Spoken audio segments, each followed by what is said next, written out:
Kami dari kelompok 3 akan menyampaikan hasil diskusi dari kelompok kami tentang teknik penyusunan naskah akademik tentang kesehatan ibu, bayi, dan anak. Adapun kelompok kami terdiri dari saya, Sri Abdillah, dan Robert Al-Qurtubi, Iqbal Irfansyah, Hairul Amar, dan Ibral. Adapun substansi yang akan disampaikan dari kelompok kami, satu tentang pengertian naskah akademik, yang kedua tentang dasar hukumnya, yang ketiga tentang sistematika naskah akademik, keempat tentang pembahasan mengenai kesehatan ibu dan anak, lima landasan hukum mengenai kesehatan ibu dan anak, yang keenam landasan filosofis, juris, dan sosiologis, ketujuh tinjauan penerapan naskah akademik, yang kedelapan penutup.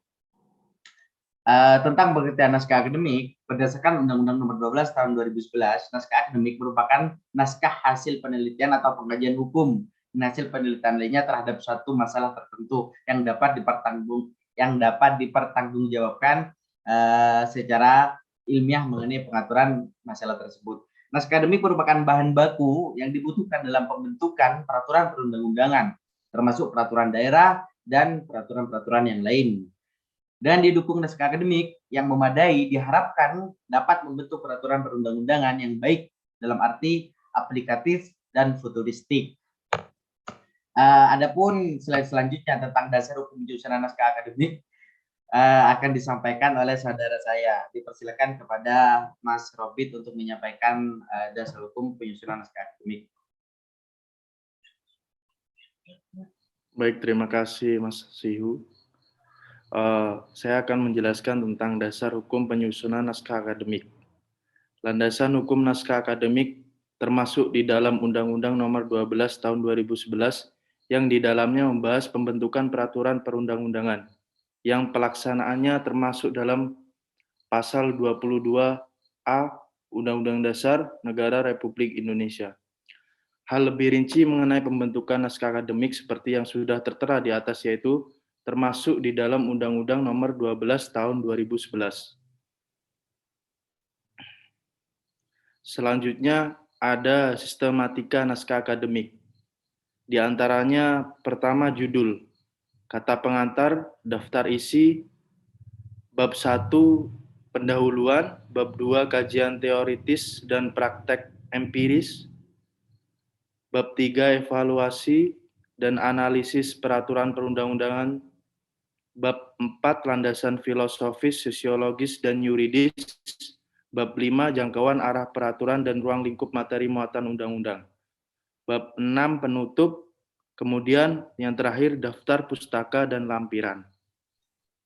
Terima kasih Mas Robit untuk slide selanjutnya tentang menjelaskan sistematika naskah akademik akan dibacakan oleh Iqbal. Dipersilahkan. Terima kasih moderator. Oke, saya akan menjelaskan tentang penjelasan sistematika naskah akademik. Pertama, bab 1 pendahuluan. Pada bab 1 ini, pertama akan menjelaskan latar belakang. Latar belakang ini memuat pemikiran dan alasan-alasan perlunya penyusunan naskah akademik sebagai acuan pembentukan RUU atau raperda tertentu. Latar belakang pembentukan naskah akademik menjelaskan mengapa pembentukan RUU atau raperda memerlukan suatu kajian yang mendalam dan komprehensif mengenai teori atau pemikiran ilmiah yang berkaitan dengan materi muatan RUU atau raperda yang akan dibentuk. Lalu identifikasi masalah. Pada dasarnya identifikasi masalah dalam suatu naskah akademik mencakup 4 pokok masalah, yaitu pertama, permasalahan apa yang akan dihadapi dalam kehidupan berbangsa, bernegara, dan bermasyarakat, serta bagaimana permasalahan itu dapat diatasi. Lalu, mengapa perlu RUU atau raperda sebagai dasar pemecahan masalah? Kemudian yang ketiga, apa yang menjadi pertimbangan landasan filosofis, yuridis, dan sosiologis pembentukan RUU? Nah, yang keempat, apa sasaran yang akan diwujudkan ruang lingkup pengaturan, jangkauan, dan arah peraturan pertama adalah tujuan penyusunan naskah akademik sesuai dengan ruang lingkup identifikasi masalah yang dikemukakan di atas. Terima kasih Mas Iqbal. Terima kasih. Tentang metode akan disampaikan oleh saudara saya Mas Amar. Dipersilahkan.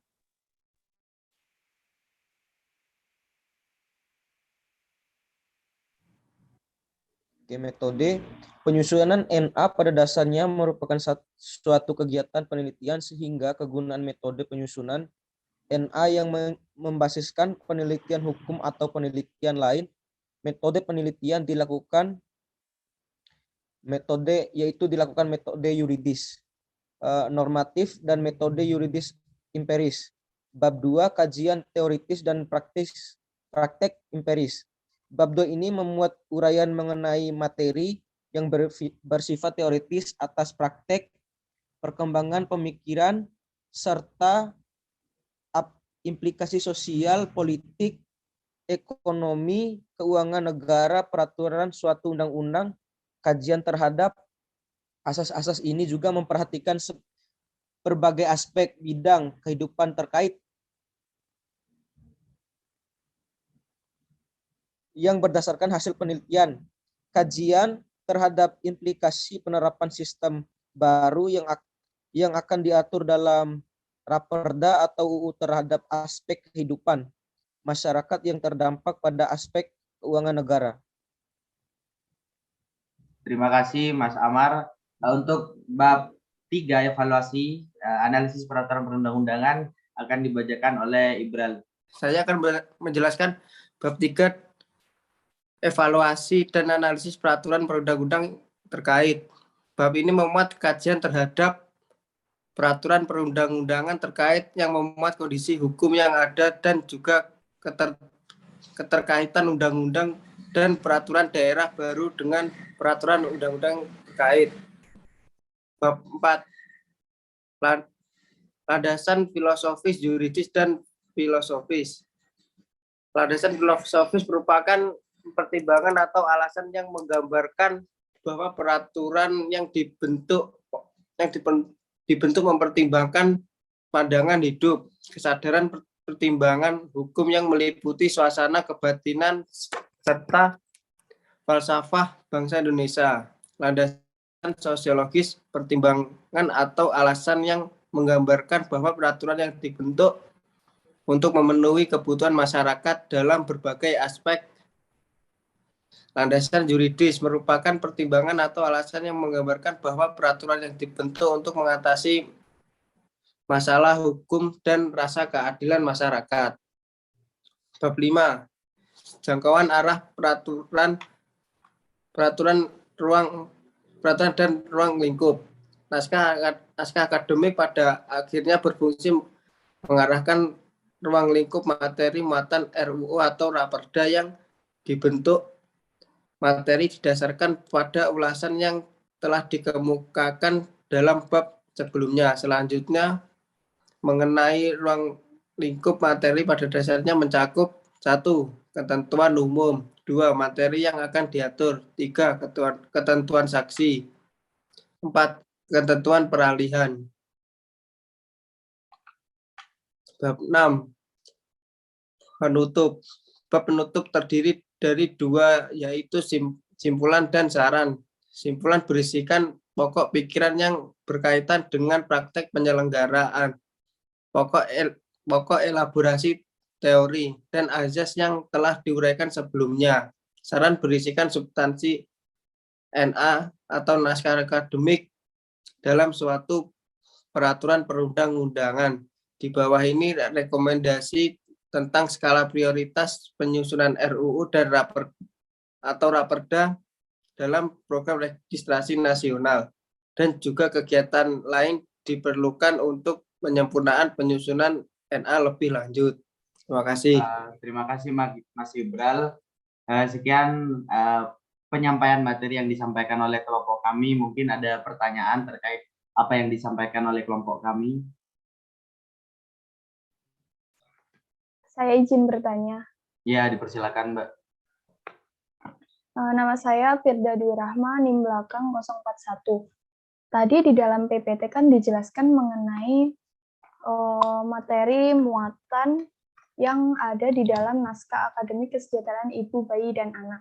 Nah, mengenai materi muatan itu apa saja jelaskan. Terima kasih.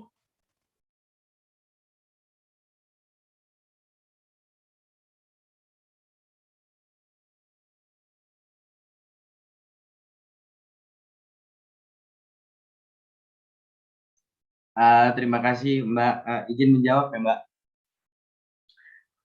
Terkait dengan substansi muatan yang ada di dalam Raperda kami, kesehatan ibu, bayi, dan anak, tidak jauh-jauh dari tinjauan filosofis, yuridis, dan sosiologis. Karena mengapa? Pembentukan NA atau naskah akademik itu sebagai dasar acuan utamanya itu adalah 3 aspek tinjauan tersebut, entah itu yuridis, filosofis, dan sosiologis. Nah, dalam substansi NA yang kami bawakan ini di Kabupaten Bulungan sendiri itu masih rawan, bukan rawan, masih angka kematian pada anak, utamanya usia pada 1 sampai 3 tahun itu masih meningkat. Dikarenakan apa? Dikarenakan kurangnya sosialisasi yang dilakukan oleh pemerintah. Itu yang pertama. Nah, yang kedua, kenapa hal itu terjadi? Kesehatan ibu, bayi, dan anak sangat erat hubungannya dengan lingkungan yang ada di sekitar kita. Jadi misalkan jika lingkungan itu tidak berdampak baik, kotor, atau dalam segi makanan tidak dapat dikelola dengan baik, maka akan rawan terjadinya kematian atau angka kesakitan pada kesehatan ibu, bayi, dan anak. Karena mengapa? Pada pasca melahirkan, kesehatan ibu itu menurun sampai pada 40%, dan pada saat bayi lahir itu imun masih belum tersempurnakan. Maka dari itu perlunya lingkungan yang sehat dan juga pengetahuan yang didapatkan oleh calon ibu atau calon ayah kepada kesehatan bayi atau anak pada usia 3 sampai 5 tahun. Kira-kira itu, Mbak. Mungkin ada bantahan atau kurang jelas? Sudah jelas. Terima kasih. Ya, sama-sama. Yang lain mungkin ada yang mau ditanyakan terkait hal tersebut?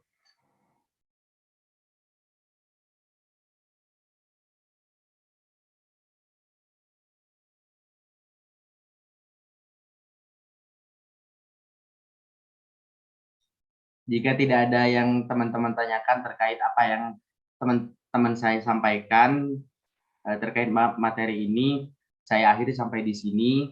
Mohon maaf apabila banyak kekurangan dari kelompok kami. Billahi fi sabilil haq, fastabiqul khairat. Assalamualaikum warahmatullahi taala wabarakatuh. Waalaikumsalam warahmatullahi wabarakatuh. Waalaikumsalam warahmatullahi wabarakatuh.